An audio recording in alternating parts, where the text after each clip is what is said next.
భ్రాంతి చీకటి తీరిపాయెను జ్ఞానముదయం వల్లనాయను మనసు స్థిరమై బయలాయన్ ఆత్మా మేలుకొనవే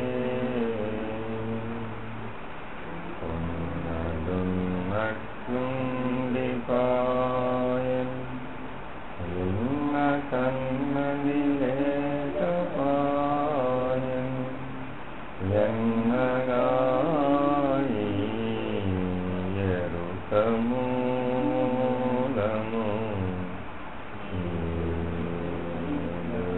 రాయన్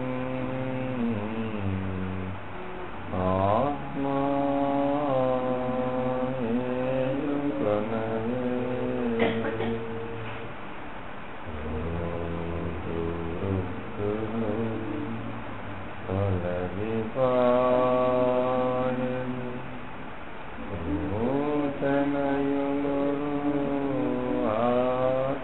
ఆత్యమాయను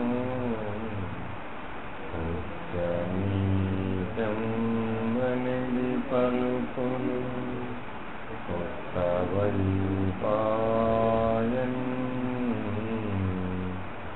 ఆత్మా మేలుకొనవే భూత పంచక శూన్యమాయను పూతలేమియు లేకవాయను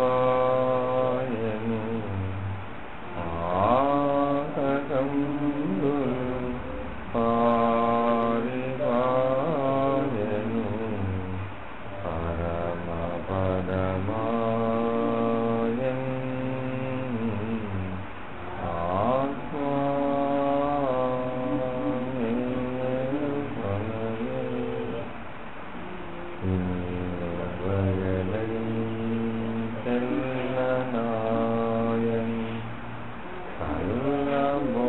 కల్లబోధలు తెల్లిపాయను తెల్లనా తలపోయితాయన్ ప్రేమలేరాయన్ ఆత్మా మేలుకొనవే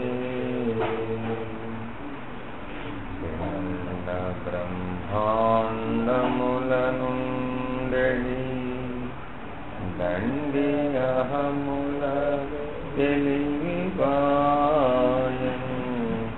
ఖండ ఖండములో జోడ అఖండమై పాయన్ ఆత్మా మేలుకొనవే హరిహరాదుల కందకుండెడి గురుని వాక్యమునమ్మికాయను పరమ పరమే బట్టబయలై భావమిక భాషన్ ఆత్మా మేలుకొనవే జనన మరణము గడుపు తీరెను కనుల వేడుక కాలిపాయను మనసు ఇంద్రియ చలములెల్లను మాయమై భాయన్ ఆత్మా మేలుకొనవే జగతి విమధుల స్వప్నమాయను పగలు రాత్రి పాయను ఒకటి రెంటి మూలమారెను ఓహలేదాయన్ ఆత్మా మేలుకొనవే ఎంతగా నలగండ్ల వెలిగిసి వెంపటి నరసింహ గురువరు పంపునను గోపాల కలిలో బయలు బయలయ్యన్ ఆత్మా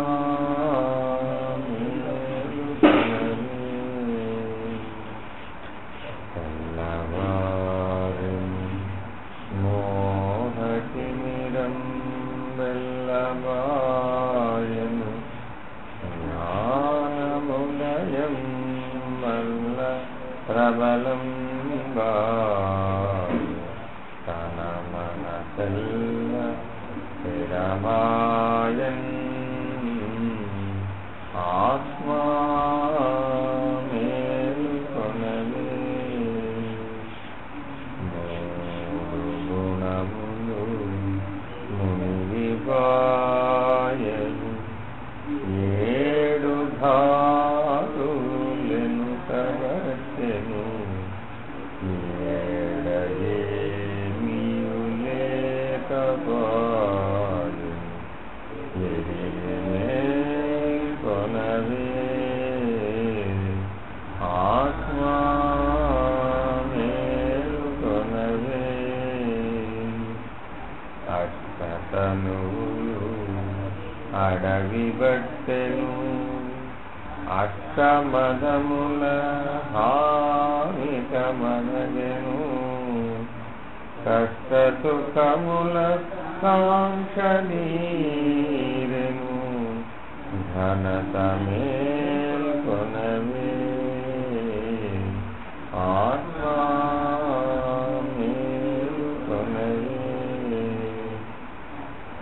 అష్ట ప్రకృతుల ఆటలుడినెను అష్టపాశముల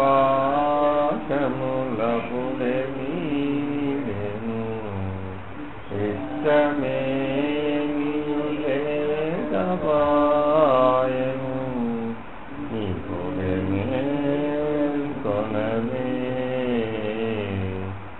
ఆత్మా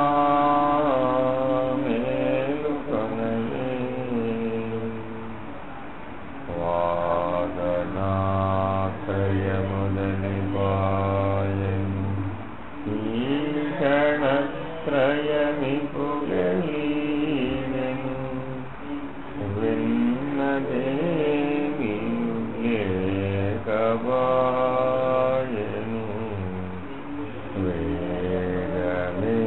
వేగమేల్కొనవే ఆత్మా మేలుకొనవే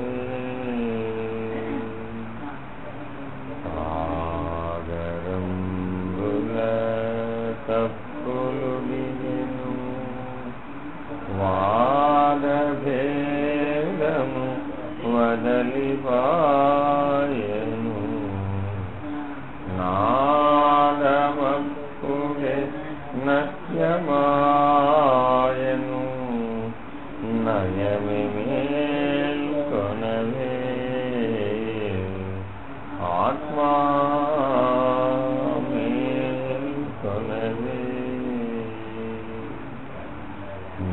మండలములనే మమతమారెను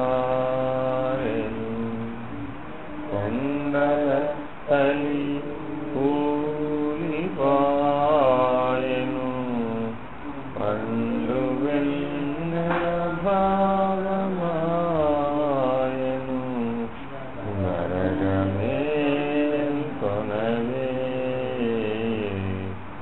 ఆత్మా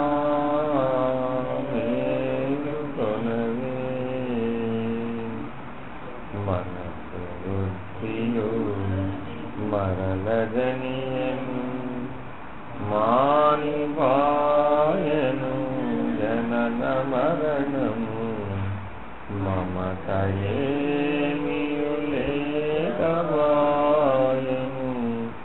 మరియు మేల్కొనవే ఆత్మా మేలుకొనవే గురుడు శిష్యుండే కమాయను కులము గోత్రము లేకపాయెను కొనియడమలు సమమే ఆయను గురు తెరుకబాసెను ఆత్మా మేలుకొనవే పరశురాముని సీతారాముల భజన నిత్యము చేయుగాయను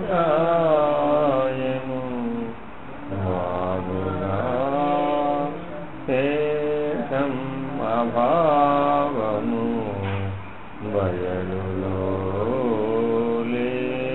లేనాయను ఆత్మా మేలుకొనవే కటకట మోసమాయను మోసమాయను జీవదూడగా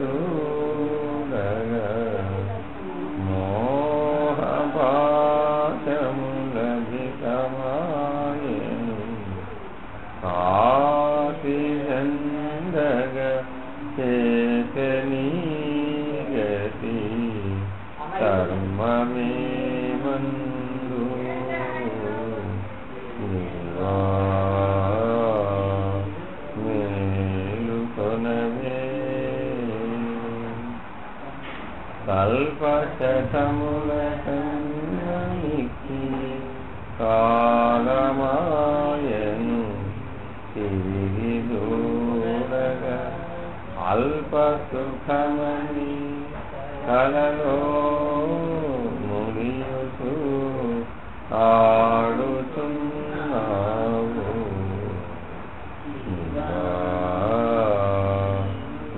మేలుకొనవే కోటి జన్మములెత్తియును శతకోటి దుఃఖములను గవించుతూ నాటి మాటలు తలచుకుంటే నాటు నీ మలికి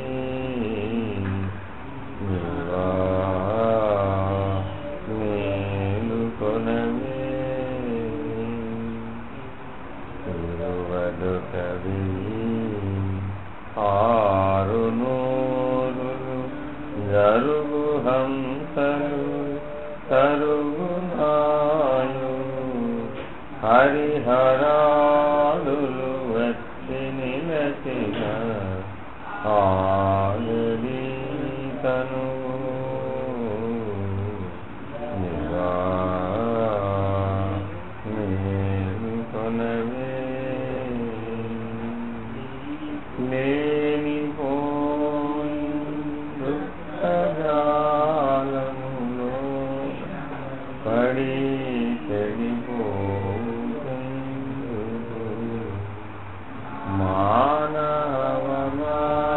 మానవమానంబులని నీ మమత విడలేవు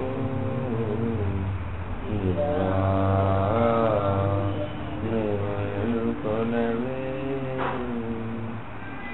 నిజ గురుండగు సూర్యుడిపుడు నిజముగా ఉదయించే సూర్యుడు త్రిజగముల వారంత మేల్కొన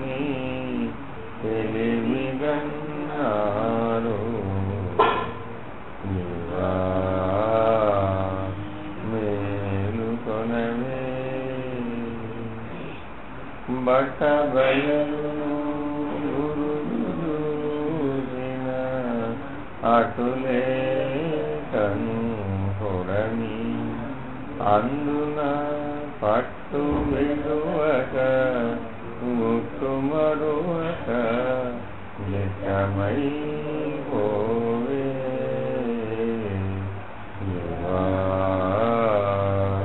నేను కొనవే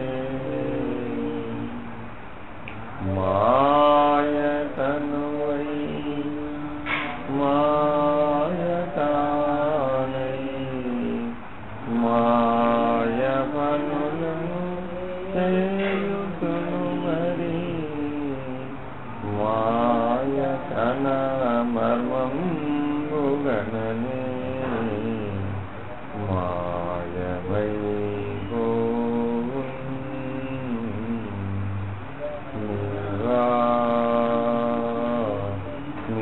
మేలుకొనవే ద్వాదశీ షోడశులనే జలధార కర్ణములందు తోకిన బాధలన్నియుతలని నీవిక భ్రాంతి వదలెదవు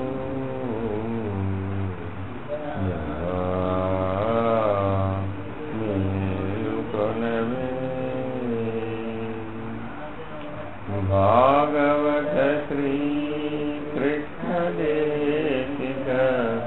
ప్రభువరుండితురానే వచ్చెను వేగ గణి తను మన ధనంబులు శరణనవే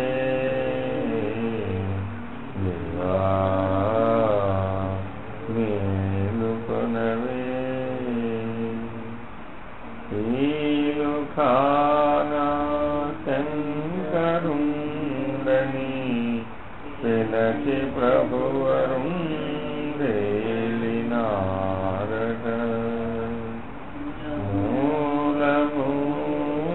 మూలమూలేనట్టి ఎరుకను ముంచివేసిరట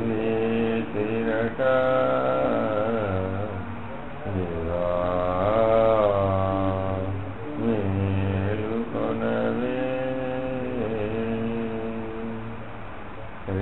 శ్రీమద్రాజాధిరాజ మహారాజ యోగీంద్ర చంద్ర భాగవత కృష్ణ దేశిక ప్రభు మహారాజ్ की जय जय जय सत सत शांति शांति शांति।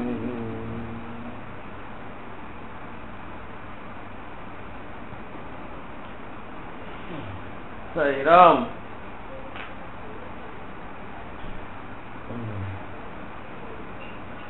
చెప్పండి,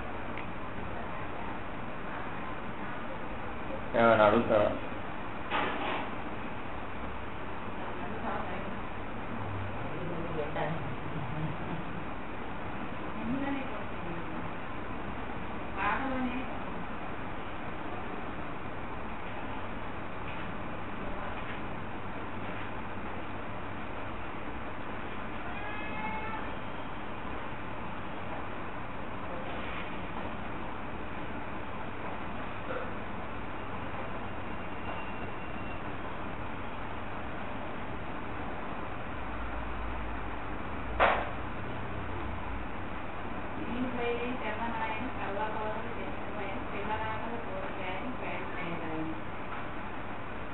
ఇల్లు బయలై తెల్లనాయను కళ్ళబోధను చెల్లిపాయను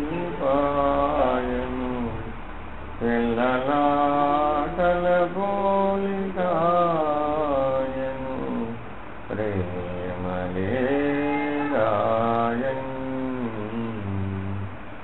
ఆత్మా మేలుకొనవే.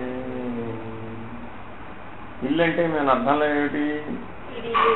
ఇది ఇల్లు కాదు, లేదంటే శరీరం ఇల్లు. కానీ అక్కడ ఏ ఇల్లు చెబుతున్నాడంటే విశ్వం అనే ఇల్లు లేకుండా పోయిందయ్యా బాబు.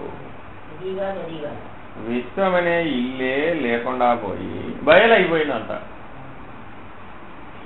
అటువంటి స్థితిలో కళ్ళబోధలు చెల్లిపోయెను. ఏ బోధ అయినా ఏం చెబుతుంది? ఇదిగో ఇది ఆధారం అయినా, ఇది ఆశ్చర్యం అయినా, ఇదిగో ఇది సిద్ధాంతం అయినా, ఇది రాద్ధాంతం అయినా అని చెబుతోంది. ఏ బోధ అయినా కూడా విశ్వమే లేకుండా పోయినటువంటి స్థితిలో ఈ సిద్ధాంత రాద్ధాంతాలు ఎక్కడున్నాయి? ఈ ఆధారాశ్రయాలు ఎక్కడున్నాయి? కళ్ళబోధలు, ఇవన్నీ కళ్ళబోధలు. లేనటువంటి దాని గురించి చెబుతున్నాయి.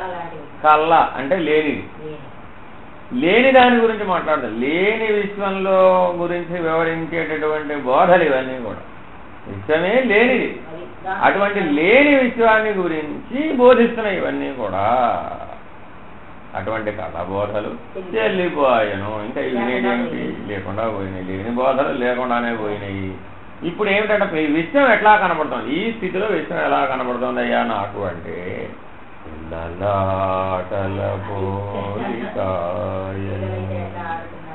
ఓహో, ఈ విశ్వం అంతా పిల్లలాటల పోలికాయ అలా కనబడుతుంది. ఆడుకుంటున్నారు, ఆడుకొని కొంతకాలం అయినాక వాళ్ళు తెలుసుకుంటారు ఇది కూడా లేనిది. పూజలే ప్రేమలేరాయన్. ప్రేమ విశ్వజనీనమైనదని కదా అందరూ అనేది. అంటే ఈ విశ్వానికి ఆధారం ప్రేమేనండి. ఈ విశ్వం అంతా వ్యాపించినది ప్రేమేనండి. ఈ విశ్వంలో సత్యమైనదంతా ప్రేమేనండి. మరి విశ్వమే లేకుండా పోయినప్పుడు ఇంకా ప్రేమ ఎలా?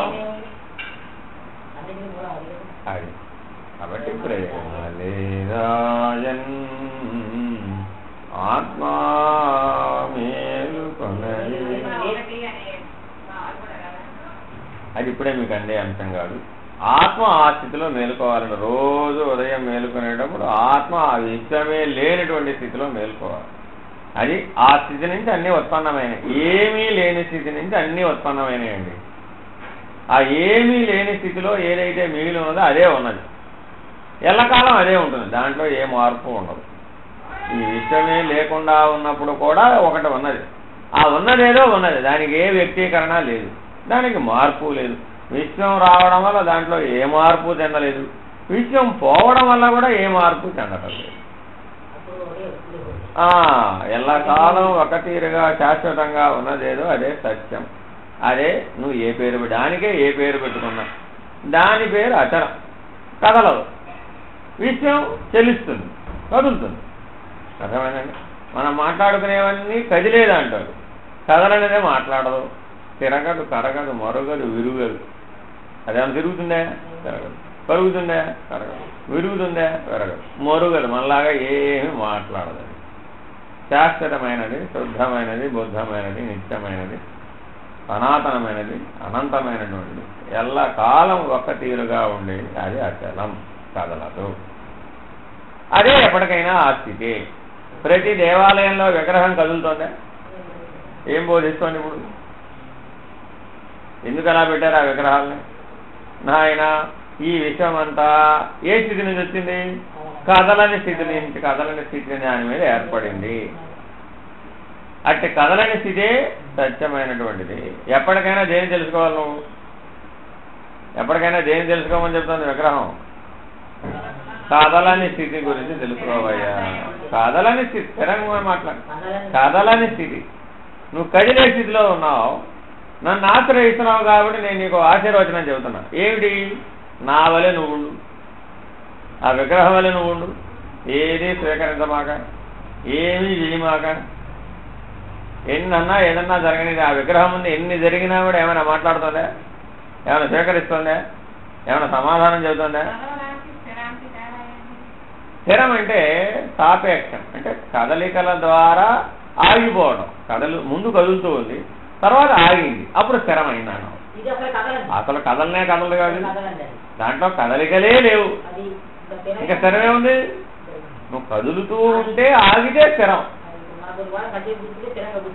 అది కదలికే లేదుగా, విగ్రహానికి కదలికే లేదుగా.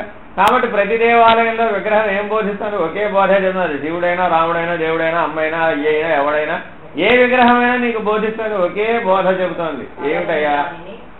ఈ అనంత విషయము కూడా చిట్ట చివరికి ఏమవ్వాలయ్యా? కదులుతూ ఉన్నదంతా కదలకుండా పోక తప్పదు. మనమైనా అంతే కదండి. నీ శరీరం కదులుతుందే, తర్వాత ఏమైందండి? చిట్ట చివరికి ఏమైందండి? కాబట్టి అంత్యకాలమున ఏదైనా అది తప్పదు. చూడండి ఎంత స్పష్టమైనటువంటి బోధన ఏర్పాటు చేశారో ఆలయంలో. ఈ బోధన కనుక ఎవరైతే స్వీకరిస్తారో వాడు కదా నిజమైనటువంటి ఆలయానికి వెళ్ళొచ్చినవాడు, వాడి కదా భగవద్ దర్శనం అయినట్టు, వాడి కదా అమ్మో అయ్యో కనపడ్డట్టు. అంతేగాని 18 చేతులతో అమ్మ కనపడిందండి, 4 చేతులతో విష్ణుమూర్తి కనపడ్డాడండి, 66 చేతులతో శ్రీకృష్ణ కనపడ్డాడండి, ఇవన్నీ ఒట్టివేనాయనా. ఎందుకని? కళ్ళ బోధలవి. లేకుండా పోతే కొంతకాలానికి ఏమని ఆ విగ్రహం ఏమని చెప్తాయి? ఇవన్నీ లేకుండా పోయేవని చెబుతాను. నువ్వు అక్కడ ఎదుర్కొన్నా కూర్చుని అష్టోత్తరాలు సహస్రనామాలు గోళ్ళు చదువుతున్నావు, అందులో నువ్వు అట్టా ఉన్నావని ఇట్టా ఉన్నావని అలా చేశావని ఇలా చేశావని స్తుతిస్తున్నావు. ఏమంది విగ్రహం? ఏమన్నా అందే? నీ స్థుతులకు ఏమైనా స్పందించిందే? నీ సహస్రనామాలకు ఏమైనా స్పందించిందే? నీ 1,00,000 కోటి కుంకుమార్చనకు ఏమైనా స్పందించిందే? ఏమని చెబుతోంది? అది సంగతి. ఇప్పుడు దేని గురించి సహస్రనామం చదువుతావు? విగ్రహం గురించి చదువుతున్నావా, నీ గురించి చదువుతున్నావా? పొరపాటు. నీ గురించి నువ్వే చదువుకుంటున్నావు. కానీ చిట్ట చివరికి ఏం చెబుతోంది? ఆ సహస్రనామం కూడా చివరికి ఏం చెబుతోంది? కదలని స్థితే నాయన. చెప్పాగా మీకు ఇందాకే, ఏదీ తెలియనప్పుడు బాల్యంలో నిన్ను బాల్యంలో సరి అయిన దారిలో పెట్టాలి అంటే అవన్నీ అవసరం. అక్కడి నుంచి మొదలు పెట్టాలి.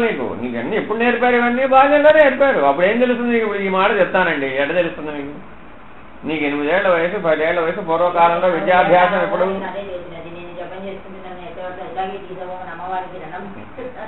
ఏమైంది ఇప్పుడు? ఒకటి గుర్తుపెట్టుకోండి, అమ్మ తీసుకెళ్ళటం అయ్య తీసుకెళ్ళటం ఏమీ లేవు. ఇవన్నీ వట్టి మాటలు.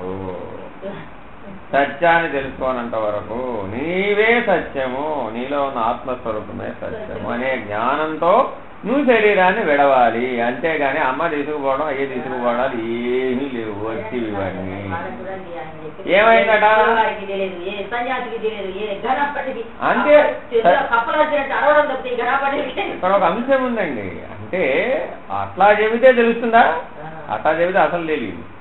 ఇప్పుడు వాళ్ళు అరుస్తున్నారు కదా అని మనం కూడా అరిచే చెప్పామండి, ఎట్లా తెలుస్తుంది? అంటే అర్థం తెలియదంటే నిజ జీవితానికి అన్వయం చేసుకోవటం లేదు.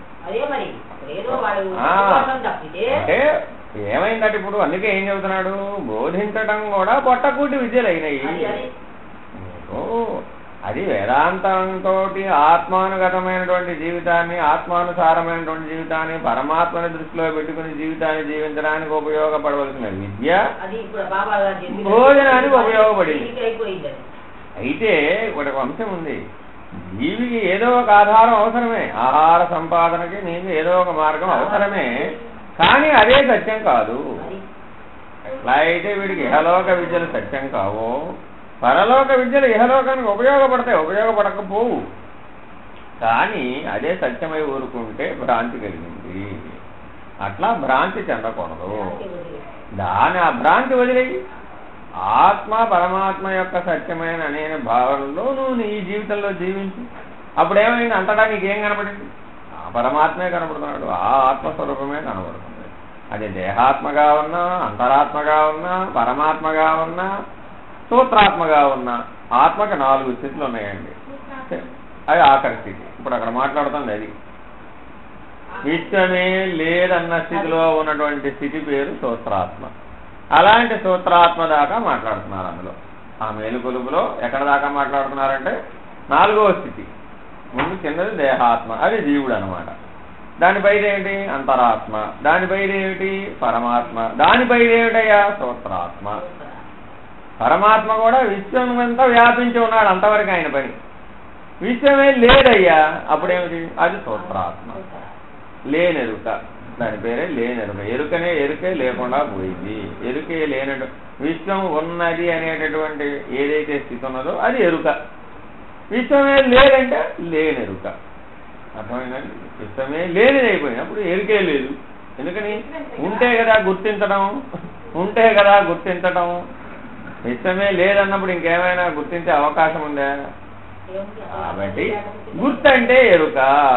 నువ్వు ప్రతిదాన్ని దేంతో చేస్తున్నావు? గుర్తుతోటే చేస్తున్నావు. ఆ గుర్తే లేకపోతే చేసి చూద్దాం. కాబట్టి జీవుడుగా వచ్చినప్పుడు నీలో ఉన్న బుద్ధి పనిచేస్తుంది, ఆ ఎరుక ప్రభావం వల్లనే పనిచేస్తుంది. ఆ విశ్వశక్తి యొక్క ప్రభావం చేతనే నీ బుద్ధి కూడా పనిచేస్తుంది.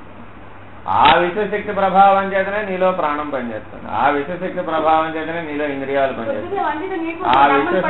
ఆ విశ్వశక్తి ప్రభావం చేతనే ఇంద్రియాలు చెల్లిస్తున్నాయి, విషయాలు పనిచేస్తున్నాయి. ఆనందం అంటున్నావే, ఆ ఆనందం కూడా ఆ విశ్వశక్తి ప్రభావమే. అంతా ఎరుక ప్రభావమేనయ్యా బాబు. ఆ ఎరుక ప్రభావం లేనిది ఏమైనా ఉందే? ఏమీ లేదు. కారణం ఏమిటట? ఎరుక చెల్లిస్తూ ఉన్నది, విశ్వం చెల్లిస్తూ ఉన్నది. అర్థమైందండి? ఎరుక అంటే ఏంటి? చెల్లించేది. బయలంటే ఏంటి? చెల్లించనిది. బయలంటే చెల్లించదు, అచలం. ఎరుకంటే చెల్లించేది. కాబట్టి చెల్లించేవన్నీ ఎరుక కిందకే వస్తాయి. నువ్వు దేన్నైనా తీసుకో, అన్నీ చెల్లించేవి. చెల్లించను అంటూ ఏమీ లేవు. ఎరుకతో అంటే ముందు ఇలాంటి జ్ఞానం రావాలి, జ్ఞానం వచ్చిపోవాలి ఎప్పుడైనా సరే. ఇప్పుడు మీరు పిల్లలు ఉన్నారండి, ఆటలు ఆడుతున్నారండి. ఎందుకు ఆటలు ఆడాలి? జ్ఞానం రావడం కోసం. ఆ ఆటల ద్వారా వాడికి జ్ఞానం కలిగింది. తెలివి పెరిగినాక ఏమైంది? ఆటలు వదిలేసింది. అర్థమైందా? ఆ జ్ఞానం అయిపోయింది, ఆ జ్ఞానం సహజం అయిపోయింది. ఇంకో తెలివిలోకి వచ్చేసాడు. మళ్ళా పుస్తకాలు తెలివి, అది అయిపోయింది. ఎంతకాలంలో పుస్తకాలు తెలివి అయిపోయింది. నిజ జీవితంలో ప్రవేశించేశాడు. నీ జీవితంలో ఇప్పుడు విషయాల మీద ఆధిపత్యం, ఆనందం మీద ఆధిపత్యం కోసం పోరాడుతూ ఉన్నాడు. ఈ జ్ఞానం వచ్చింది. ఇప్పుడు వృద్ధాప్యం వచ్చింది. ఇప్పుడు ఇంకా విషయాలు ఉన్నాయా? ఎందుకని? ఊరికిపోతూ ఉన్నాయి సమస్య. వాటి వల్ల జ్ఞానం వచ్చేసింది. అవి రాగానే ఇప్పుడు ఏమంటున్నావు? నాకెందుకు, నాకేమన్నా పని దాంతో, నాకేం పని లేదండి, అవేమో నాకు అవసరం లేదండి. ఎందుకని? అయిపోయింది. చేసేసావు, చూసేసావు, అధిగమించేసావు, ఆ జ్ఞానం వచ్చేసింది. ఇప్పుడు కొత్తగా అంటే ఇంకా అందులో నీకు బాకీ ఉందన్నమాట, అపేక్ష ఉన్నది, ఇంకా కొత్తతనం ఉన్నది, ఇంకా ఇందులో అనుభవించాలనేటటువంటి బాకీ ఉందన్నమాట. లోపల ఇంకా గుర్తు చెబుతోంది, ఇంకా నువ్వు అది చేయలేదు, ఇంకా నువ్వు ఇది చేయలేదు, ఇంకా నువ్వు అది చెయ్యాలనుకున్నావు కదా, ఇంకా ఇది చెయ్యాలనుకున్నావు కదా, ఇంకా నీకు అది మిగిలే ఉంది కదా అని చెబుతోంది. ఎన్నింటిలో అయితే మిగలకుండా పోయిందో అది అధిగమించేసేస్తావు. అర్థమైందండి? ఎన్నింటిలో అయితే అది మిగలలేదు అవన్నీ కూడా అధిగమించేసేయగలుగుతావు అన్నమాట. ఇదే గుర్తు దానికి. కాబట్టి ప్రతి చోట, ప్రతి దేవాలయంలో కూడా నువ్వు ఆ దేవాలయంలో ప్రవేశించగానే ఈ సత్యాన్ని తెలుసుకో. అది చక్కగా బోధిస్తున్నది. ఏమని బోధిస్తున్నది? ఈ కదిలే విషయం అంతా కూడా కదలకుండా పోవలసిందే ఎప్పటికైనా సరే, నీతో సహా. నువ్వు నేననే భేదం లేదు, నేను నువ్వనే భేదం లేదు. ఎవరైనా సరే అదంతా కూడా కదలకుండా పోవలసిందే. కదిలేదంతా శాశ్వతం కాదు. కదలకుండానే ఉండేది ఏదైతే ఉన్నదో అదే శాశ్వతము. కాబట్టి ఏదైతే కదులుతూ ఉన్నదో అదంతా ఎరుకకి సంబంధించిన విభాగము, ఏదైతే కదలకుండా ఉన్నదో అదంతా బయలుకు సంబంధించినటువంటి విభాగము. ఆ బయలు ఏదైతే ఉన్నదో అదే శాశ్వతము, అదే సత్యము, అదే సనాతనము. అదే దాని గురించి అన్ని వేదాలు, ఉపనిషత్తులు ఏవి చెప్పినా అంతా ఆ బయలు గురించే, ఆ కదలని స్థితి గురించే. కదలని స్థితే సత్యం అనేటటువంటిదే ఎప్పుడూ కూడా జీవితంలో గుర్తుపెట్టుకోవాలి. నువ్వు ఇప్పుడు ఏ పని చేస్తున్నా కదులుతూ చేస్తున్నావు. మనసు కదులుతోంది, బుద్ధి కదులుతోంది, ప్రాణం కదులుతోంది, ఇంద్రియాలు కదులుతున్నాయి, విషయాలు కదులుతున్నాయి, సుఖం కదులుతోంది, దుఃఖం పుట్టడం కదులుతున్నావు, మరణం కదులుతున్నావు. అసలు ఆ కదలిక లేకుండా నీవు పుట్టుక నుంచి మరణం దాకా ఏదీ లేదు. కాబట్టి ఇదంతా శాశ్వతమైనటువంటిది. జనన మరణముల జడుపు తీరను స్పష్టంగా చెబుతున్నాడు. కదలని దాన్ని పట్టుకున్నప్పుడు కదలిక నిన్నేం చేసిందయ్యా? దేన్ని ఆశ్రయించాలట? ఆ శాశ్వతమైనటువంటి కదలని స్థితిని ఆశ్రయించి.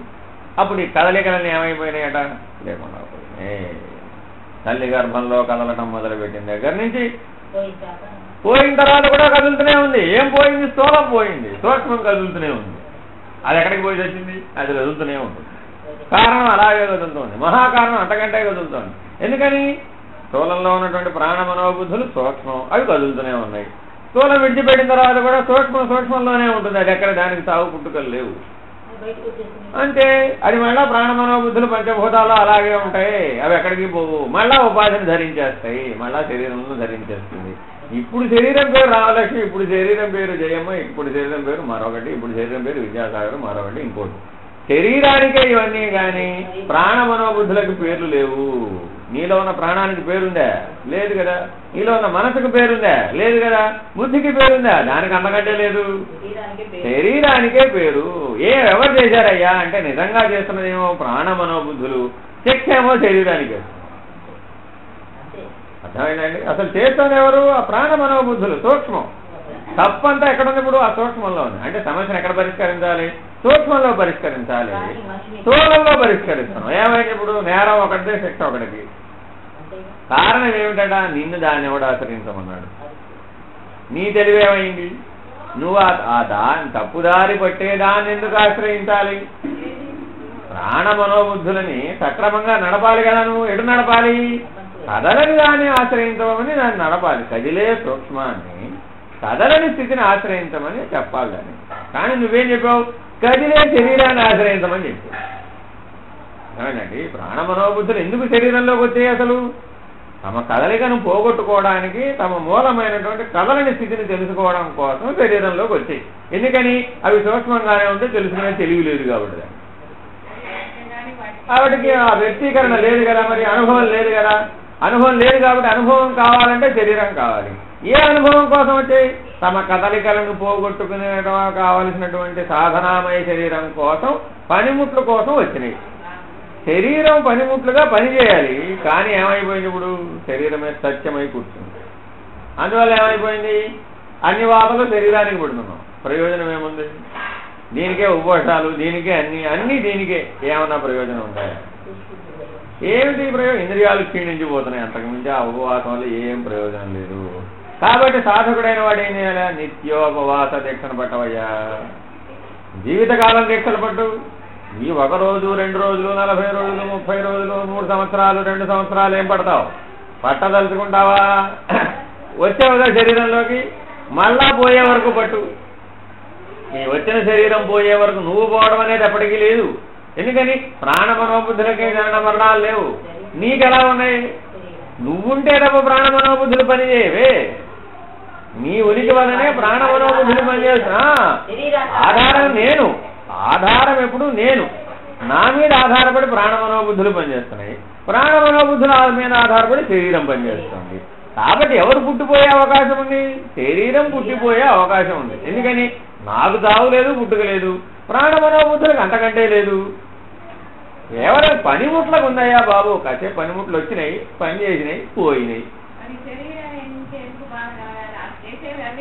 బాధ శరీరానికి కాదు, శరీరమునందు వ్యాపించి ఉన్న ప్రాణ మనోబుద్ధులే గుర్తిస్తున్నాయి. గుర్తించే ఎరుక, తెలివి దాంది. ఏమో కుట్టిందండి, కుట్టింది కాలుని. కాలికి తెలివి ఉందా? కాలికి తెలివి లేదు. ప్రాణ మనోబుద్ధులు పనిచేస్తేనే శవానికి చెమలు పడుతున్నాయండి. ఏం తెలిసింది? నిద్రపోతున్నావండి.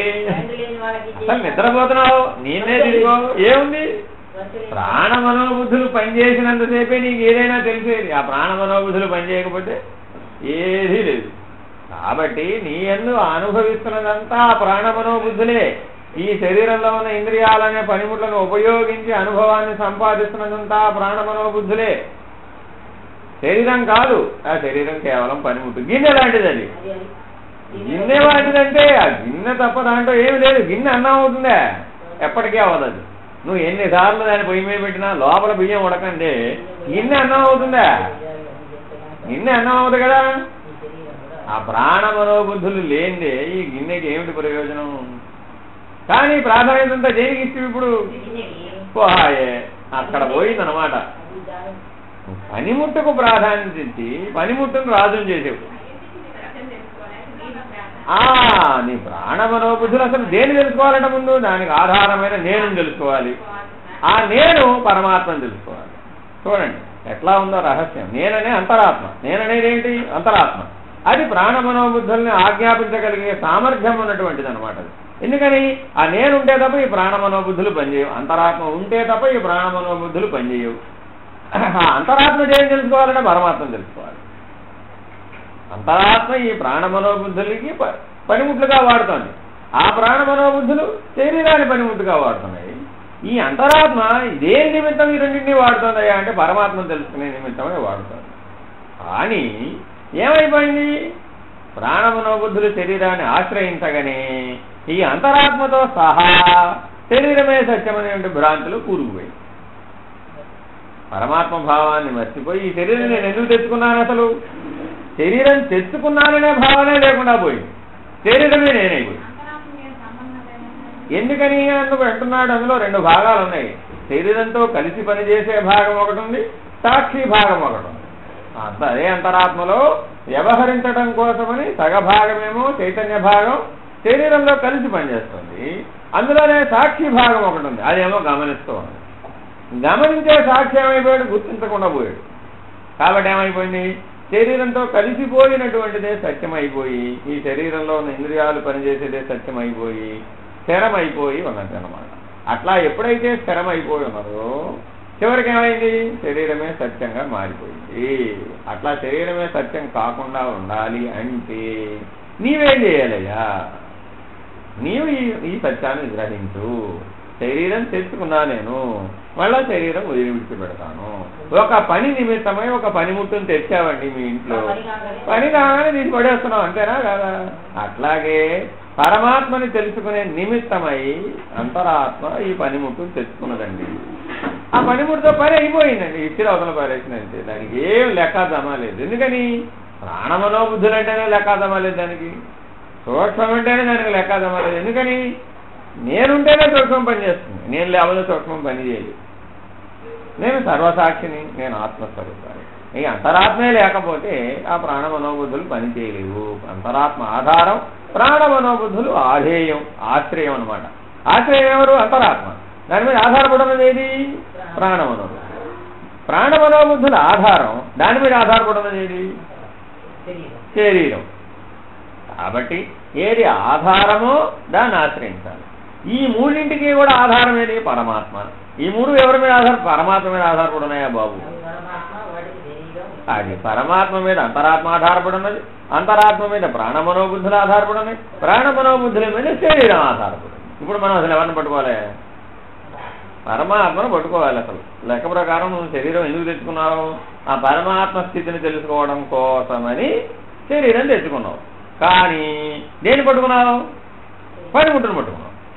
పనిముట్టే నువ్వు అంటున్నావు, ఇంతకంటే అజ్ఞానం ఏమైనా ఉందా?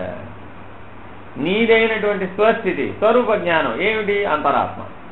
ఆ స్వరూప జ్ఞానంలో ఏమై ఉన్నావు, నేను ఆత్మస్వరూపుణ్ణే ఉన్నాను అని ఎప్పుడైతే గుర్తెరిగావో అప్పుడు నీ చేతిలో పనిముట్లు అయిపోయినాయా లేవా? ఇవి ప్రాణమనోబుద్ధులు పనిముట్లు అయిపోయినాయి, శరీరం పనిముట్లు అయిపోయింది.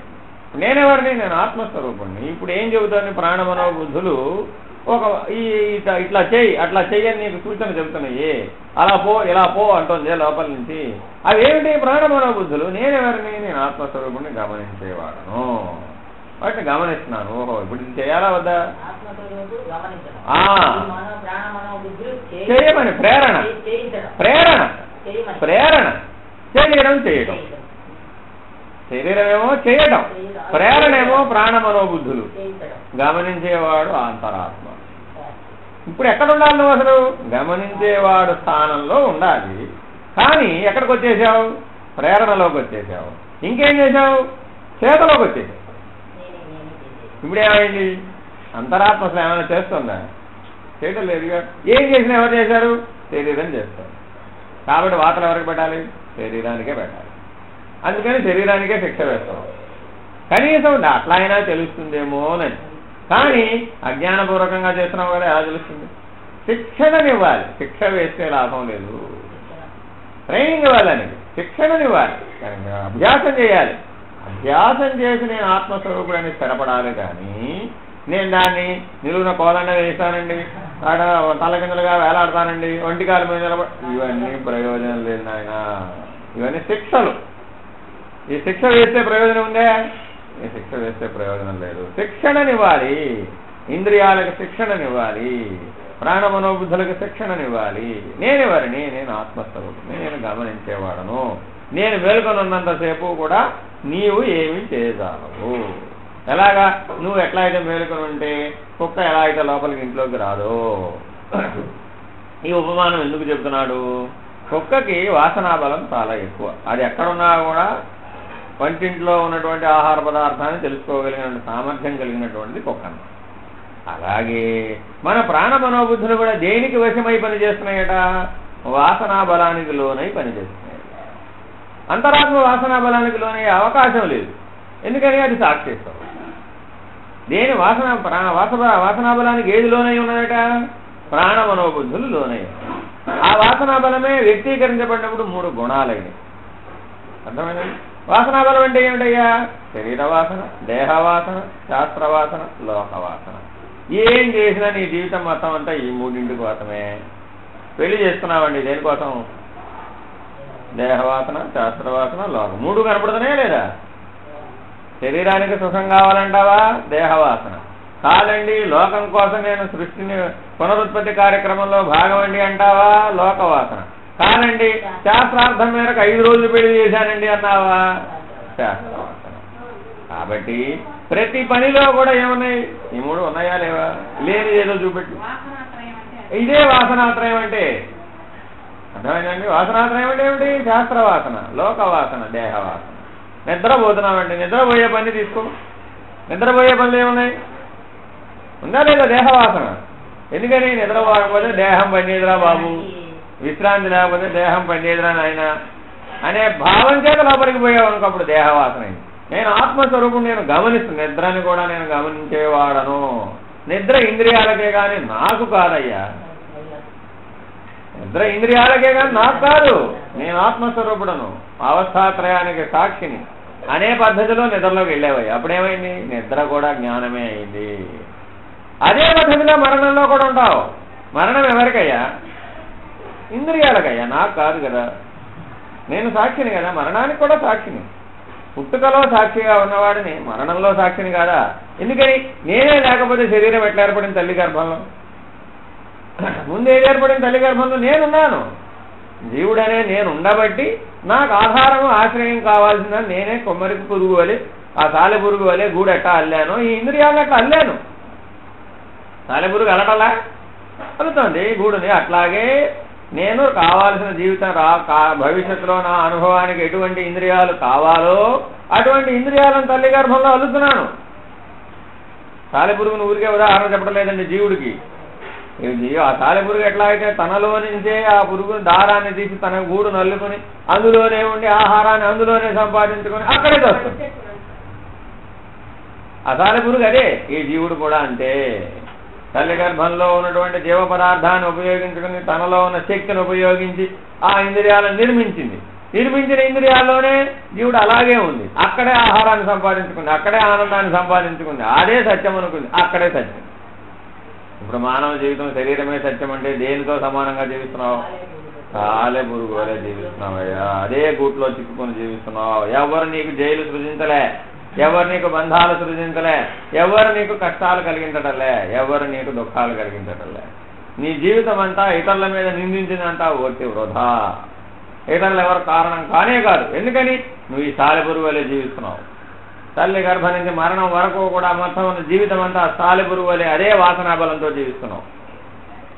ఆ దేహ వాసనా బలం ఇంకా నిన్ను విడిచిపెట్టలే. మానవుడు అయినా కూడా ఎక్కడ క్రిమికీటకాదులో ఉన్నటువంటి సాలెపురుగు, ఎక్కడ మానవుడు.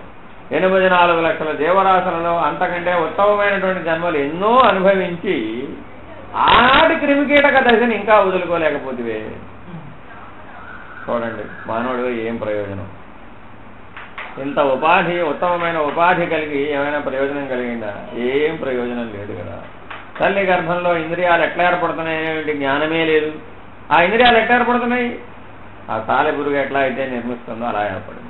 అందులోనే తన ఆనందాన్ని వెతుక్కుంది, అందులోనే తన ఆహారాన్ని సంపాదించింది. నీవు కూడా అలాగే చేస్తున్నావయ్యా. నీ ఆనందం అంతా బయట నుంచి రావడం లేదు, నీ అండే ఉన్నది. ఆ ఆనందం ప్రతిబింబిస్తున్నది. ఈ పూట మజ్జిగ పులుసులో ప్రతిబింబిస్తే రేపు బలోచారులో ప్రతిబింబించింది. అంతకుమించి ఏముంది తేడా? నీ ఎందు ఆ ఆనందం అనే స్థితే లేకపోయినట్లయితే ఉన్నదా ఇంకేమైనా కానీ? అలాంటిదేమీ లేదు కదా. అందువల్ల ఏం జరుగుతుంది ఇప్పుడు? కాబట్టి ఆ క్రిమికీటక జంతు అవస్థ నుంచి నీవు పరిణామం చెందాలి. ఉత్తమమైనటువంటి మానవ ఉపాధిని ఇవ్వడమే పరమాత్మ చేసే మొదటి ఆఖరి సహాయం. ఇంతకు మించి ప్రత్యేకంగా నీ లలితా సహస్రనామాలకో విష్ణు సహస్రనామాలకో నీ స్థుతులకో స్తోత్రాలకో ఆయన ఏదో పొంగిపోయి ఇచ్చేటటువంటిది ఏమీ లేదు. ఆయన ఇవ్వడం ఒకటేసారి ఇచ్చేశాడు. ఏమిటి? మానవోపాధిని ఇచ్చేశాడు, ఉత్తమమైనటువంటి జన్మని ఇచ్చేశాడు. ఆ ఉత్తమమైన జన్మని సద్వినియోగపరచుకోవడమే నీ పని. కానీ ఇది తెలియక ఏం చేస్తున్నావయ్యా అంటే, బాల్యంలో ఎట్లా అయితే కామ్యక కర్మలు కోరికతో చేయడం, కోరిక కొరకే చేయడం అనేటువంటి అజ్ఞానావస్థలో ఎట్లా అయితే ఉన్నావో జీవితకాలం అక్కడే ఆగిపోయావు, అక్కడే ఉండిపోయావు. ఎవరనుకున్నారు? ఒక్కొక్కటి జీవన దశలలో ఎట్లా అయితే చూస్తూ ఆ జ్ఞానాన్ని పొందుతూ అధిగమిస్తూ బాల్యం నుంచి ఎట్లా అయితే పరిణామం చెందుతూ వచ్చావో అట్లా నీవు పరిణామం చెందాలి కదా, అన్నింటినీ వదులుకోవాలి కదా. ఎందుకు వదులుకోకుండా ఎదుగున్నావు? ఆ వదులుకోలేకపోవడం అనేటటువంటి నిగ్రహం, ఆ నిగ్రహం లేదన్నమాట. అందుకని ఏం చెప్పారు? సాధన సంపత్తి, సాధన చతుష్టయ సంపత్తి అనే 4 సంపదలు ఉండాలంట. నీవు ఈ జ్ఞానాన్ని పొందాలి అంటే నీకు సాధన చతుష్టయ సంపత్తి ఉండాలి నాయన. ఎందుకని? వస్తుందండి అందులో చెప్పమన్నారండి. కానీ ఎందుకు ముందు చెబుతున్నామంటే దీని ఔన్నత్యం తెలియదు కదా. నీకు డైరెక్ట్ గా సాధన చతుష్టయ సంపత్తి చెప్తామే అనుకోండి, ఎందుకయ్యా నాకు ఇది ఏం చేసుకోను అంటావు కదా. అందుకని నువ్వు ఎందుకు ఆ సాధన చతుష్టయ సంపత్తిని సంపాదించాలో ముందు అందుకని ఆత్మవిచారణ చెప్పాలి. చెబితే ఏమైందట? ఇప్పుడు నీకు తెలిసింది, ఓహో జీవితంలో ఇప్పటి వరకు ఏం కోల్పోయా నేను, ఇప్పటి వరకు సంపాదించింది ఏమైనా నావేనా? అవేవి నావి కాదు. మరి నీవైనవి ఏమిటయ్యా? నీవంటూ సంపదలు కొన్ని సంపాదించవచ్చు. ఏమిటయ్యా అవి? అవి సాధన చతుష్టయ సంపత్తి. ఆ 4 సాధనాలు కనుక నీ దగ్గర కనుక ఉంటే వాటితో జ్ఞానాన్ని సంపాదించవచ్చు. ఈ జ్ఞానం మరణంలో కూడా పోకుండా నిలబడుతుంది. ఎలా నిలబడుతుందయ్యా? ఇంతకుముందు జన్మాంతరంలో అనేక జీవుల జన్మలలో జంతు శరీరాలలో నుంచి నువ్వు పరిణామం చెందుతూ మార్పు చెందుతూ వచ్చావు కదా. అట్టి పరిణామం చెందినటువంటి జంతు జ్ఞానం ఉందా పోయిందా? ఉంది కదా. ఉంటేనే కదా నువ్వు మానవుడుగా నువ్వు అన్నీ ఇన్ని చేయగలిగావు. లేకపోతే నిన్ను బోర్లా వేసింది ఎవరు? పాకెట్ చేసింది ఎవరు? నిలబడేటి చేసింది ఎవరు? మాట్లాడేటి చేసింది ఎవరు? అవన్నీ ఎవరు నేర్పించింది? ఎవరు నేర్పే అవకాశం నీ లోపల సహజ జ్ఞానం అనేది పూర్వ జన్మాంతరం నుంచి ప్రాప్తించింది అది. కాబట్టి జ్ఞానం శరీరం పోయినా నిలబడుతోందని తెలిసింది కదా. మరి అట్టి జ్ఞానాన్ని నిలబెట్టుకో, ఆత్మజ్ఞానం కోసం ప్రయత్నం చేయి. ఎంత ప్రయత్నం చేసినా నష్టమేముంది? మధ్యలో పోతే పోతుంది ఉపాధి, వచ్చే జన్మకైనా ఉపయోగపడుతుంది ఆత్మవిచారణ జ్ఞానం, ఎక్కడికి పోతుంది. కాబట్టి జ్ఞానంలో ఎంత మేరకు కృషి చేసినా దానివల్ల నష్టం లేదయ్యా. నిరాశపడమాక. అయ్యో వృద్ధాప్యం వచ్చేసింది, అయ్యో ఇంద్రియాలు బలహీనపడిపోయినాయి, నిరాశపడమాక. ఈ చివరి కాలంలో కానీ కనీసం కృషి చేయి, నీ సాధ్యమైన మేరకు కృషి చేయి. వచ్చే జన్మలో ప్రారంభం నుంచే మొదలు పెడతావు, ఆది నుంచే ఆ స్థితిలో నిలబడతావు. అప్పుడేమవుతుంది? ఆ జన్మతో కడ తీరిపోతావు. కనీసం ఈ జన్మ పోయిందని దుఃఖపడమాక. జన్మ దేనికి? శరీరానికి, కానీ నీకు కాదు. శరీరం ఈ పనిముట్లో శక్తి అయిపోయింది అనుకున్నామేమో, ఏం కంగారు పడమాక. బోడి పనిముట్లు పోతే వస్తాయి, మళ్ళీ ఎక్కడికి పోతాయి? ఈ పంచభూతాలతో ఏర్పడ్డాయి, ఈ పంచభూతాల్లోనే పోతాయి, మళ్ళీ ఈ పంచభూతాల్లోనే మళ్ళీ ఏర్పడతాయి, ఎక్కడికి పోతాయి? అదే నీకు చెప్పింది. ఎలా వస్తుందో చెబుతోంది అదే. ఆ జ్ఞానం నీతో పాటుగా నీ ప్రాణ మనోబుద్ధులతో పాటుగా సూక్ష్మంలో ఉంటుందన్నమాట. అదే సూక్ష్మమే మళ్ళా శరీరాన్ని ధరించేటప్పుడు ఈ జ్ఞానంతో వచ్చేస్తుంది మళ్ళా. ఎందుకని అంటే ఎప్పుడంటే అందుకే చెప్పేది, అంతకాలే తమామేవ స్మరన్ ముక్త్వా కళేబరం యః ప్రయాతి సమద్భావం. నన్ను ఖచ్చితంగా చేరతావు నువ్వు గనక మరణకాలంలో గనక నన్నే గుర్తుపెట్టుకునే ప్రయత్నం చేస్తే. నన్ను గుర్తుపెట్టుకోండి. నన్నంటే ఎవరు? శ్రీకృష్ణుడు కాదు, విశ్వరూపం 36 చేతులు కాదు. నేననే ఆత్మస్వరూప జ్ఞానం, పరమాత్మ జ్ఞానం, ఆత్మ పరమాత్మలకు సంబంధించిన జ్ఞానస్థితిలో కనుక నువ్వు మరణాన్ని విడిచిపెట్టినట్లయితే, మరణంలో విడవమంటున్నాడు శరీరాన్ని. నువ్వు శరీరాన్ని విడుస్తున్నావంటే ఏం అవటం లేదు. అంతకు మించి రోజు వస్త్రాన్ని ఎట్లా విడిచి నూతన వస్త్రాన్ని ధరిస్తున్నావో అట్లా శరీరాన్ని విడిచి ఇంకో శరీరాన్ని ధరిస్తున్నావు అనేటటువంటి సాక్షిగా ఉండే ప్రయత్నం మరణంలో ఎప్పుడైతే నీకు ఉన్నదో అప్పుడేమయ్యావు? అదే సాక్షిత్వ జ్ఞానంతో మరణ వచ్చేసిన ఉపాధి. ఇప్పుడేమయ్యావు? ఇంకా అదే ఆఖరి జన్మ, ఫినిష్. దాంతో అయిపోతుంది, జనన మరణాలు లేకుండా దాడిపోతావు. అట్టి వాడికి అన్నీ సాధ్యమే. కాబట్టి అలాంటి స్థితి నీకు రావాలి అంటే ఈ సాధన చతుష్టయ సంపద ఉండాలయ్యా. ఇది నిజమైనటువంటి సంపద. ఎందుకని ఈ సంపద మరణకాలంలో ఉపయోగపడుతుంది. ఇప్పటి వరకు నువ్వు చేసినవన్నీ ఇవన్నీ మరణకాలానికి ముందే వదిలేసినాయి. ఎందుకని చిన్న నిద్రలోకి పోతేనే నిలబడినటువంటి సంపదలు పెద్ద నిద్రలో ఎక్కడున్నాయి? తెలివి తప్పగానే, ప్రాణం కూడా పోవక్కర్లే, తెలివి తప్పగానే నువ్వు ఎక్కడో, నీ శరీరం ఎక్కడో, నీ బంధుగణం ఎక్కడో, నీ సంపదలు ఎక్కడో, నీ వగైరాలన్నీ ఎక్కడో అంతా వెళ్ళిపోయిందంటే ఒక దెబ్బకి, రెప్పపాటులో గట్టించిపోయిందంటే, తీసుకోవడానికి అవకాశం లేదంటే, మళ్ళీ పేజీ తిప్పే అవకాశం లేదు అక్కడ. మరి దీనికోసం ఎంతో విలువైనటువంటి 100 సంవత్సరాల జీవితాన్ని వృధా చేసేవి ఒక్కసారి ఆలోచించండి. మనం పావలా వృధా అయిందని దుఃఖపడుతున్నావే, అయ్యయ్యో ఎంత విలువైనటువంటి జీవితం పోతుంది అని దుఃఖపడలేదు. ఎవరు అజ్ఞాని? ఆలోచించండి.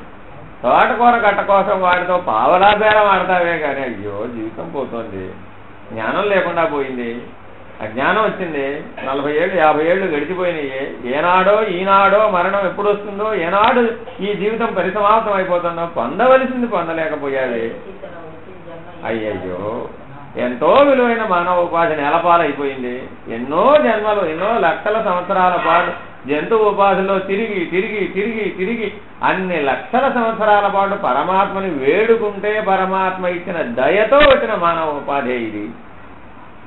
అన్ని లక్షల సంవత్సరాల పాటు చేసిన శ్రమ చూడండి, పావలా కోసం వృధా అయిపోతుంది.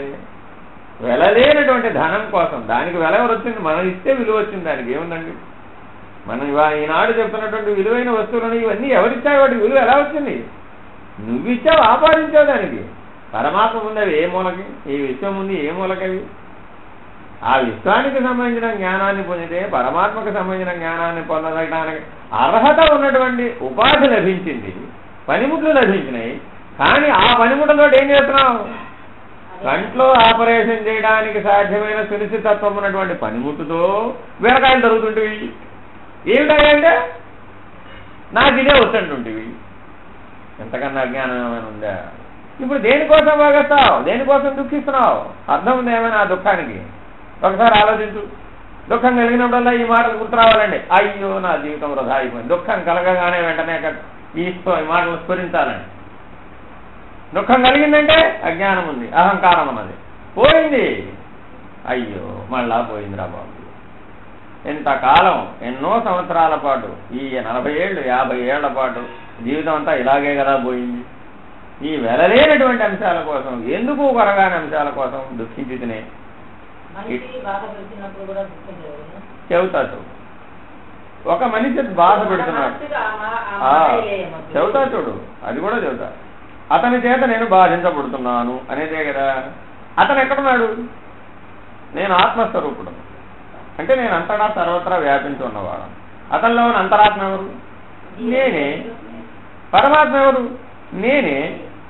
ఏం తేడా ఉంది? శరీరం తేడా ఉంది, అంతే కదా. ప్రాణమనోబుద్ధులు ఒకటే. ఏం తేడా ఉంటుంది? గిన్నె తేడా రా బాబు, అంతకు మించి. ఈ గిన్నె ఆ గిన్నెను ఎలా బాధించింది? నేను ఒకటే ప్రశ్న అడుగుతా విను. నీ ఇంట్లో బోల్డ్ గిన్నెలు ఉన్నాయండి, ఈ గిన్నె ఆ గిన్నెను బాధించగలిగిందే అంటే అర్థం ఏమిటి? అక్కడ ఏదో ఒక వాసనకి లొంగింది. అది నేను చెబుతా విను. స్పందిస్తోంది. అక్కడ ఎలా స్పందిస్తోంది అంటే దేహవాసనకి లోబడి స్పందిస్తోంది. ఎందుకని? ఈ పెద్ద గిన్నె వచ్చి చిన్న గిన్నెలు కొట్టుకుందండి. నువ్వు గిన్నెలు సర్దేప్పుడు గిన్నెలు కొట్టుకున్నాయా, కొట్టుకోవట్లేదా? ఏమన్నా గిన్నె దుఃఖపడిందా? దుఃఖపడిందా? ఎందుకు అనుకుంటున్నావు? నీకు కనబడలేదంటే, నీకున్న ప్రాణం నీకున్నట్టుగా దాంట్లో లేదంటే. దాంట్లో ఉండే చైతన్యం దానికి ఉండబట్టే దానికి గిన్నెనే ఆకారం ఉంది, లేకపోతే ఆకారం ఎట్లా ఉంది? అంతే కదా. దాని ఆ గిన్నెనే ఆకారం చెడకుండా ఉంచేటటువంటి శక్తి లోపల దాంట్లో లేకపోతే గిన్నె ఆకారంలో ఉంటుందా? ఎలా ఉంటుంది?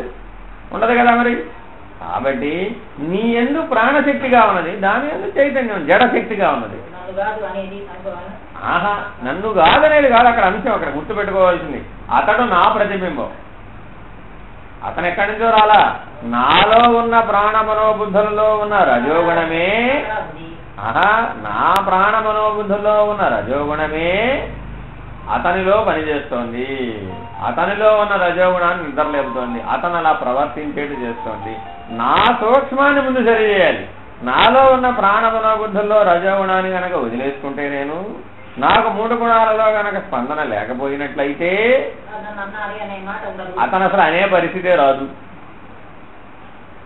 అర్థమవుతుందండి. అతను అంటున్నాడంటే ఎలా అంటున్నాడు? నీ లోపల సూక్ష్మం అందులో చేరింది, ఆ గిన్నెలో ఏ చేరింది? నీ ప్రాణ మనోబుద్ధులు చేరినాయి, నీ సూక్ష్మం వెళ్ళి అతని సూక్ష్మంతో సంయోగం చెందింది. నీకు రమణ మహేశ్వర ఎట నచ్చాడు? ప్రపంచంలో ఇంతమంది ఉండగా ఎట నచ్చాడు? ఇక్కడ ఒక అంశం ఉంది. అంటే అర్థం ఏంటి? నీ తల్లిదండ్రులలో కూడా ప్రాణ మనోబుద్ధులు అనే సూక్ష్మం ఉంది కదా, ఆ సూక్ష్మం ఏం చేసింది? ఇప్పుడు మరొక జీవిలో మరొక ఉపాధిలో ఉన్న సూక్ష్మంతో సంయోగం చెంది నిర్ణయం చేసేస్తుంది. కానీ అసలు నిర్ణయం ఎవరు చేయాలి? అంతరాత్మ చేయాలి, సాక్షి చేయాలి నిర్ణయం ఎప్పుడూ కూడా, అంతే కదా. కానీ ఏం చేసేస్తున్నాయి? ప్రాణ మనోబుద్ధులు చేసేస్తున్నాయి. దేనికి లోబడి చేసేస్తున్నాయి? శాస్త్రవాసన, దేహవాసన, లోకవాసనకు లోబడి చేసేస్తున్నాయి. కాబట్టి తప్పెవరిది? నాదే. నేను అంతరాత్మ స్థిరంగా కనుక ఉన్నట్లయితే అతను అడుగుతున్నాడండి, నేనెవరిని? గమనించేవాడిని, సాక్షిని, అంతే కదా. ఎందుకని? అతనిలో ఉంటానున్న అంతరాత్మ ఎవరు? నేనే. అక్కడ గమనించేవాడిని, ఇక్కడ గమనించేవాడిని. ఆ గమనించేవాడి దృష్ట్యా చూస్తే ఇద్దరు ఎక్కడ ఉన్నారు? ఇద్దరు లేరు, ఒకడే ఉన్నాడు. మరి ఇప్పుడు ఎవరెవరు అన్నారు? ఎవరెవరిని ఏం అనలేదు నాయన. పరిణామ సూత్రం మేరకు ఒకరితో ఒకరిక్కడ పరిణామం చెందుతూ ఉన్నారు, ఒకరికొకరు పాఠం నేర్చుకుంటున్నారు, ఒకరికొకరు గురు శిష్యులుగా బోధ సంగతి జరుగుతుంది. ఎందుకండి? విను, నాలో ఉన్న రజోగుణం నాకు నేనే తెలుసుకునే అవకాశం లేదు కాబట్టి పరమాత్మ ఏం చేశాడు? నీలాంటి జీవులనే నీ చుట్టుపక్కల ఏర్పాటు చేశాడు. నీలో ఉన్న రజోగుణాన్ని వాడు ఎత్తి చూపుతున్నాడు, నీలో ఉన్న తమో గుణాన్ని వాడు ఎత్తి చూపుతున్నాడు. ఎందుకని? వాడు లేకపోతే నువ్వు తెలుసుకోలేవు. నీ లోపలికి నువ్వు ఎంతసేపు చూసినా అవి కనపడతాయా? కనపడవు కదా. అవి వాడిలో ప్రతిబింబిస్తేనే కదా, అద్దం ముందుకెళ్ళి నిలబడితేనే కదా నిన్ను నువ్వు చక్కదిద్దుకునేది. కాబట్టి వాడెవడయ్యా? నీ ప్రతిబింబం. అద్దంలో కనపడుతున్న ప్రతిబింబం నీ ప్రతిబింబమే. అది నీలో ఎంత రజోగుణం బలంగా ఉందో వాడంత బలంగా మాట్లాడుతున్నాడు, నీలో తమోగుణం ఎంత బలంగా ఉందో వాడంత తీవ్రంగా ప్రవర్తిస్తున్నాడు, నీలో సత్వగుణం ఎంత బలంగా ఉందో వాడంత సత్వగుణంతో ప్రవర్తిస్తున్నాడు. నీ ఇదంటే ఇప్పటి వరకు దేనికి పెట్టుకున్నావు? శరీరము మాట్లాడడం వరకే పెట్టుకున్నావు. శరీరము మాట్లాడకపోయినా ప్రాణ మనోబుద్ధులు పనిచేస్తున్నాయా? పనిచేయండి. నువ్వు మౌనంగా కూర్చున్నావు, ప్రాణ మనోబుద్ధులు పనిచేస్తున్నాయా? అంతే కదా. నోరు కట్టేసినంత మాత్రం అవి కట్టుపడలేదు కదా, అవి పనిచేస్తున్నాయి కదా. అలాగే ఆ ప్రాణ మనోబుద్ధులు అలా వెళ్ళి ఆ శరీరంలో పనిచేస్తాయి.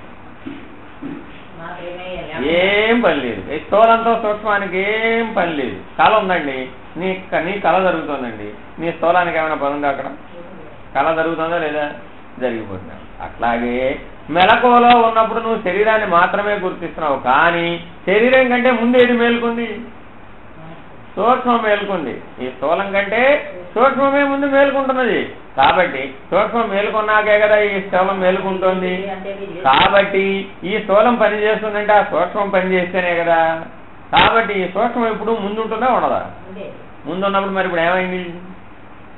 దాంట్లోంచి మాట్లాడుతున్న సూక్ష్మం ఎవరు? నీ సూక్ష్మమే. దాంట్లోంచి ప్రవర్తిస్తున్న సూక్ష్మం ఎవరు? నీ సూక్ష్మమే. దాంట్లోంచి పనిచేస్తున్న కర్మ ఎవరు? నీ సూక్ష్మమే. దాని నుంచి వస్తున్న పరిణామం ఎవరికి? నీ వల్ల నీకే కలుగుతోంది. రెండో వాడు ఎక్కడ ఉన్నాడు? ఇక్కడ ఎవరు లేనే లేరు ఎప్పుడూ కూడా.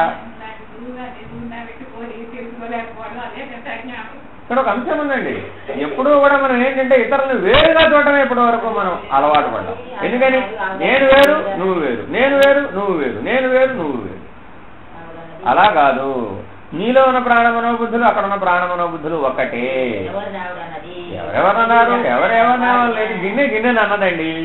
గిన్నెనంటే గిన్నెకి ఏమైంది? ఇంకొకటి అది ఉపయోగమే, నాకు ఉపయోగమే. ఎందుకని? గురువై బోధిస్తూ ఉన్నాడు. అర్థమైందండి. లేకపోతే నన్ను నేను తెలుసుకునే అవకాశం ఉందా?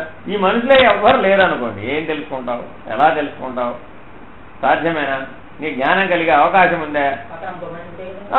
తెలిసేది నీకు పోలిక. ఆ పోలికే లేకపోతే దేంతో పోల్చుకుంటావు? ఎట్ట సాధ్యం? ఒక్కడే ఉన్నావండి, జ్ఞానం ఎట్ట వస్తుంది?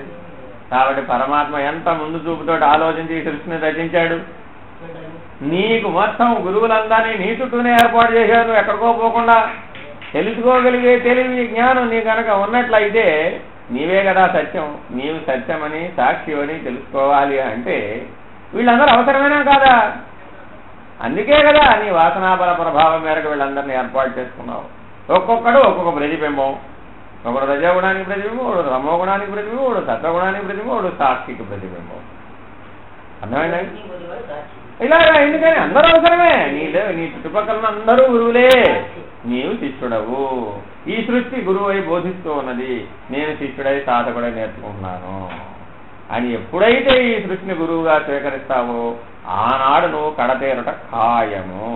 గుర్తుపెట్టుకోండి, ఇదే వాక్యం. ఈ సృష్టి గురువై బోధిస్తున్నదని ఎవడైతే స్వీకరిస్తాడో ఆ జన్మలో వాడు కడతేరట ఖాయం. ఎందుకని వాడు జనన మరణాలను అధిగమించేసేస్తాడు. కారణం ఏంటి? సృష్టిని అధ్యయనం చేశాడు, తనని తాను అధ్యయనం చేశాడు, సృష్టి తనని ఏకంగా రెండింటినీ కలిపి సాక్షిత్వంగా అధ్యయనం చేశాడు. పరమాత్మ నిర్ణయంగా సృష్టిలో జీవించేసేస్తాడు. ఎందుకని? సృష్టి అతన్ని బాధించలేదు. ఎందుకని? గురువై బోధిస్తున్నది. అది ఇక బాధించేదేముంది? శిక్షణను ఇస్తుంది, మంచి ట్రైనింగ్ ఇస్తుంది, మంచి పాఠం వచ్చేట్టు చేస్తుంది, జన్మ జన్మలకి గుర్తుండే పాఠాన్ని ఇస్తుంది. మరి అదే కదా జ్ఞానం అంటే. ఆ జ్ఞానం ఎట్లా వచ్చింది నీకు? ఆ సృష్టి నుంచే వచ్చినాయా బాబు. ఈ సృష్టే ఈశ్వరుడు, ఈ సృష్టే పరమాత్మ, ఈ సృష్టే గురువు. సృష్టి గురువు అని బోధిస్తూ ఉండగా ఎక్కడో ఒక తలకాయ, 2 కాళ్ళు, 2 చేతులను గురువు కోసం వెతుకుతావు. ఎందుకు? 1000 కోట్ల మంది జనాభాలో ఎక్కడున్నాడని ఎట్టా వెతుకుతావు? ఈ అనంత సృష్టి నీ ఎదుట గురువు అయి బోధిస్తూ ఉన్నది. చాలా గురువు దగ్గరని కూడా నీకు బోధిస్తున్నది. నువ్వు ఎట్లా జీవిస్తావు? కాబట్టి నీకేం చేయగలడయ్యా? సశరీర గురువులు నీకు స్ఫురణ ఇవ్వగలుగుతారంతే. ఓహో ఇలా కాదు, దృష్టిని ఇలా మార్చుకో అని నీకు చెప్తాడంతే, మార్గదర్శనం చేస్తాడు. జీవించేవాడు నువ్వే. కాబట్టి ఈ జీవితాన్ని ఎప్పటికైనా సరే సాధకుడుగా జీవించడానికి మార్చుకో. ఇప్పటికైనా మరణకాలంలో ఉపయోగపడేటటువంటి సాధన చతుష్టయ సంపత్తిని సంపాదించే ప్రయత్నం చేయి. ఏం చెయ్యాలయ్యా అని ఎవరిని అడగమాక. ఏ సాధన చేయమంటారని అడగమాక. ఏమి చేయాలయ్యా అంటే జపం, తపం, యజ్ఞం, యాగం, హోమం నువ్వు ఏం చేస్తావో అనేది అనవసరం అక్కడ. కానీ నీ దగ్గర ఏముండాలయ్యా? మరణకాలంలో ఉపయోగపడే సాధన చతుష్టయ సంపత్తి ఉండాలి. ఎందుకని? ఈ నువ్వు చేస్తున్న ఈ జపం, యజ్ఞం, యాగం, హోమం ఇవన్నీ మరణకాలంలో సాధ్యమేనా? అసలు అసాధ్యం నాయన. ఎందుకని? కాళ్ళు చేతులు తెలుగు పడ్డాక యజ్ఞం లేదు, యాగం లేదు. కాబట్టి ఇవన్నీ స్థూల భావంలో లేవు. యజ్ఞ భావంతో జీవించాలట.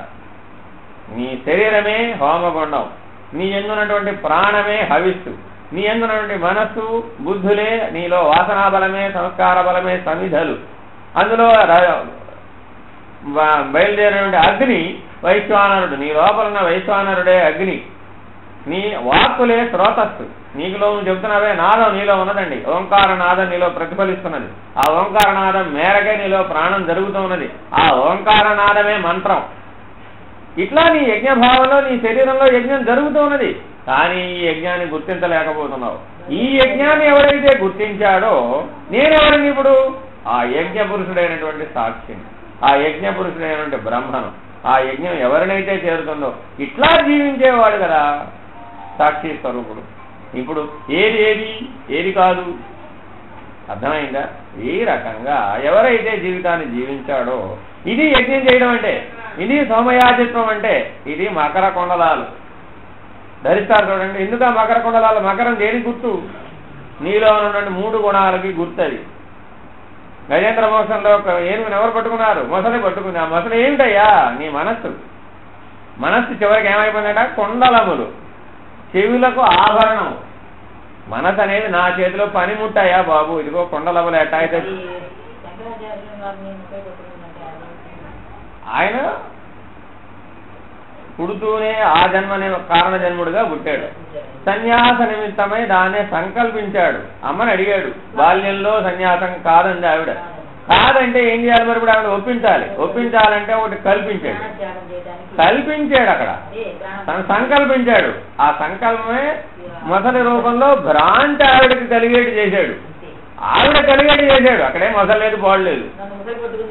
ఏం చేయమంటావు? నన్ను సన్యాసం పుచ్చుకుంటే కానీ వదలను అంటోంది అన్నాడు. ఆవిడకి బిడ్డ మీద ప్రేమ కాబట్టి సరే ఆయన తీసుకో, నువ్వు బతుకుతావు కదా అంది. సరే అయిపోయింది, ఆయన పని అయిపోయింది. అంతేగాని అక్కడ మొసలు లేదు. ఆవిడకి ఆ భ్రాంతి కలిగేటి చేశాడు. చూడండి, 8 ఏళ్ల వయసులోనే తల్లికి ఇప్పుడు ఎట్లా అయితే శ్రీకృష్ణుడు యశోదకి ఎట్లా చూపెట్టాడు అంతే అలాగా ఒక సంకల్పించాడు. ఆవిడకి ఆ మొసలు పట్టుకున్నదనంగానే ఒప్పుకునేటువంటి భ్రాంతి కలిగేటి చేశాడు. అంతే, అక్కడ మొసలి లేదు, మడుగు లేదు.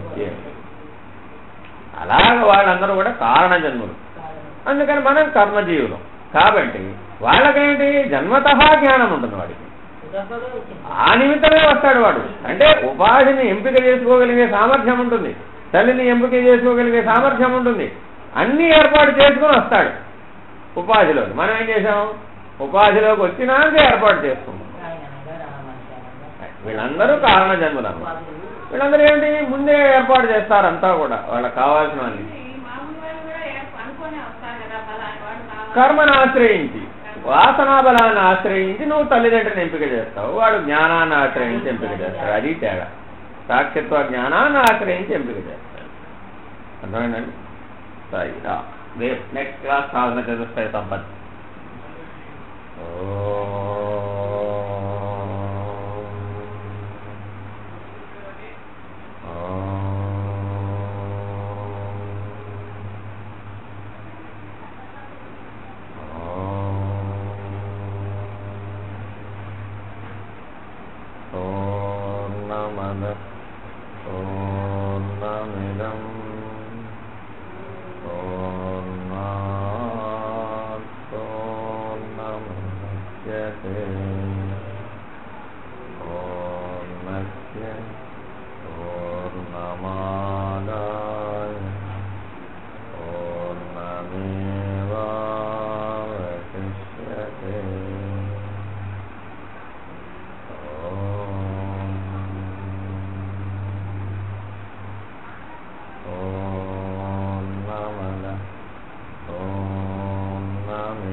శాంతి.